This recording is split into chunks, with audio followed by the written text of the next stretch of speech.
क्या करना है इन आभूषणों का, जब इस संसार का मेरे लिए कोई अर्थ ही नहीं। ये आभूषण भी तो बंधन ही हैं। इसे फेंकने से क्या होगा? फेंकना है तो अविद्या को फेंक। कौन है आप? कौन हूं मैं? मैं एक अवधूत हूं। अवधूत? वह जिसने उन सभी बंधनों को छोड़ दिया जो नाशवान और क्षणिक हैं? वह जो अविद्या को छोड़ आत्मा के आनंद में अवस्थित रहता है?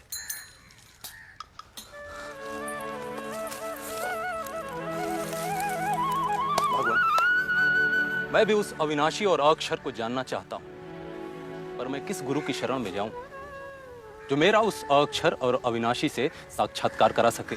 गुरु ढूंढ रहा है तो सुन, यह संसार ही गुरु है। मेरे तो 24 गुरु हैं। 24 गुरु? यदु यह धरती सभी को धारण करती है, सभी को समान रूप से आधार देती है। सभी को समान रूप से स्वीकार करो, यह मैंने धरती से सीखा। वायु मेरी दूसरी गुरु है। वायु से मैंने जाना कि साधक को वायु की तरह अच्छे और बुरे से अप्रभावित रहना चाहिए। आकाश मेरे तीसरे गुरु हैं। आकाश से मैंने जाना कि आत्मा आकाश की तरह सर्वव्यापी है, सबसे अप्रभावित, निराकार निर्विकार अपनी उसी अवस्था में रहता है। मेरी चौथी गुरु है आग। आग हर आहार ग्रहण करती है, हर समिधा ग्रहण करती है और उसे भस्म कर पवित्र कर देती है। आग से मैंने जाना कि ब्रह्म चिंतक को अग्नि की तरह ही आहार ग्रहण करना चाहिए। सूर्य मेरा पांचवा गुरु है। जिस प्रकार सूर्य की छाया अलग अलग पात्रों के जल में अलग अलग दिखाई देती है, उसी प्रकार यह सारी सृष्टि उसी एक आत्मा की विभिन्न छायाएं हैं। मेरा छठा गुरु कबूतर है। एक बार मैंने देखा शिकारी के बिछाए जाल में कबूतरों के बच्चे फंस गए हैं। कुछ देर बाद उन्हें छुड़ाने के लिए घोंसले में लौटी उनकी मां भी जाल में फंस गई। उन कबूतरों से मैंने जाना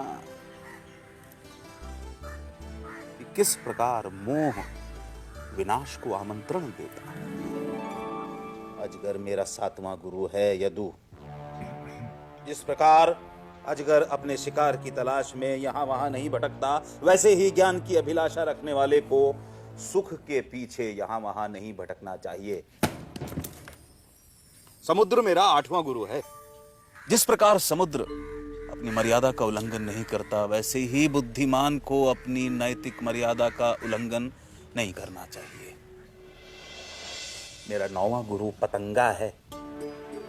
पतंगा मूर्ख व्यक्ति इंद्रियों के सुखों की आग में कूद स्वयं को भस्म कर देता है, परंतु बुद्धिमान व्यक्ति ज्ञान की अग्नि में कूद अपने अज्ञान का नाश कर सीमित से असीमित हो जाते हैं। मेरा 10वां गुरु है गज। कौन? हाथी। हाँ? हाथी के शिकारी हाथी को पकड़ने के लिए नकली हथनी बनाते हैं या पालतू हथनी का प्रयोग करते हैं ताकि वे हाथी को लुभा सकें। साधक को काम के आवेग से दूर रहना चाहिए, यह मैंने हाथी से सीखा। मेरा 11वां गुरु शहद इकट्ठा करने वाला मधुहा।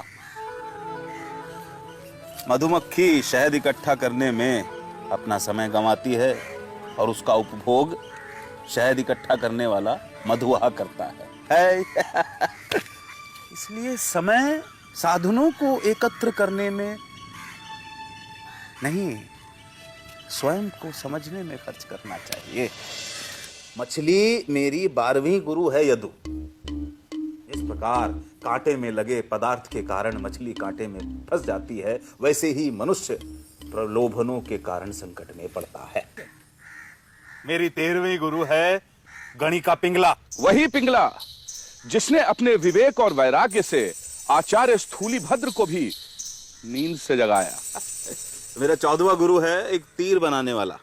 उससे मैंने जाना कि आत्मा पर एकाग्रता से ही संसार के प्रपंच को अनदेखा किया जा सकता है। मेरा 15वां गुरु छोटे बच्चे हैं यदु, छोटे छोटे बच्चे जो मान अपमान, मेरा तेरा, अपना पराया, इन सब से परे रहते हैं। मेरा 16वां गुरु चंद्रमा है। जिस प्रकार चंद्रमा सूर्य के प्रकाश को ही परावर्तित करता है, उसी प्रकार यह जीवात्मा उसी एक परमात्मा का ही प्रकाश है। मधुमक्खी मेरी 17वीं गुरु है। जैसे मधुमक्खी फूलों को नुकसान पहुंचाए बिना शहद एकत्र करती है, वैसे ही आध्यात्म के पथिक को अनेक शास्त्रों से ज्ञान का रस एकत्र करना चाहिए। मेरा 18वां गुरु मृग है। उससे मैंने जाना कि इंद्रियों की कामना दास्ता का कारण होती है। बाज मेरा 19वां गुरु है। जिस प्रकार मांस के एक टुकड़े के लिए कई शिकारी पक्षी एक साथ मांस पर टूट पड़ते हैं और परस्पर लड़ते हैं, ठीक वैसे ही भौतिक सुखों की होड़ संघर्ष आमंत्रित करती है। मेरी 20वीं गुरु एक कन्या है यदु। एक बार कुछ लोग एक कन्या का हाथ मांगने उसके घर आए।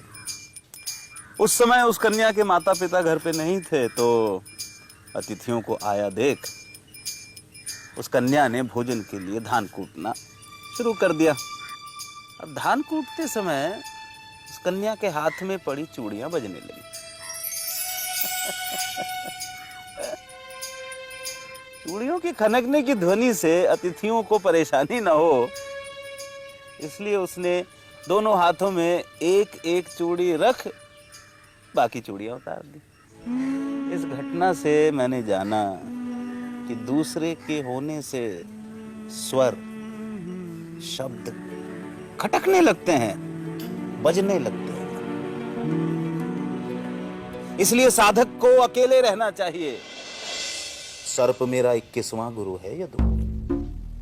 सर्प घर नहीं बनाता, वैसे ही अध्यात्म के पथिक को अनिकेत रहना चाहिए। मकड़ी मेरी 22वीं गुरु है। जैसे मकड़ी अपने जाल की रचना करती है, उसमें विचरण करती है और अंत में उसे ही निगल लेती है, वैसे ही आत्मा अपने संसार की रचना करता है, उसमें विचरण करता है और अंत में यह संसार उसी में विलीन हो जाता है। यदु इल्ली मेरी 23वीं गुरु है। इल्ली लगातार भ्रमर की ओर देखती रहती है। यह निरंतर भ्रमर की ओर ध्यान इल्ली को भ्रमर में परिवर्तित कर देता है।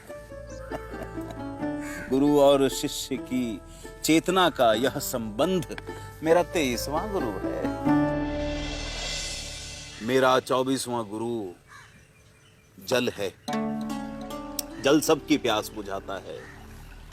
मनुष्य, पशु पक्षी, पेड़ पौधे सभी को जीवित रखता है और हमेशा सबसे निचली जगह पर रहता है, हैं? वैसे ही बुद्धिमान को भी हमेशा सबसे नगण्य स्थान ग्रहण करना चाहिए।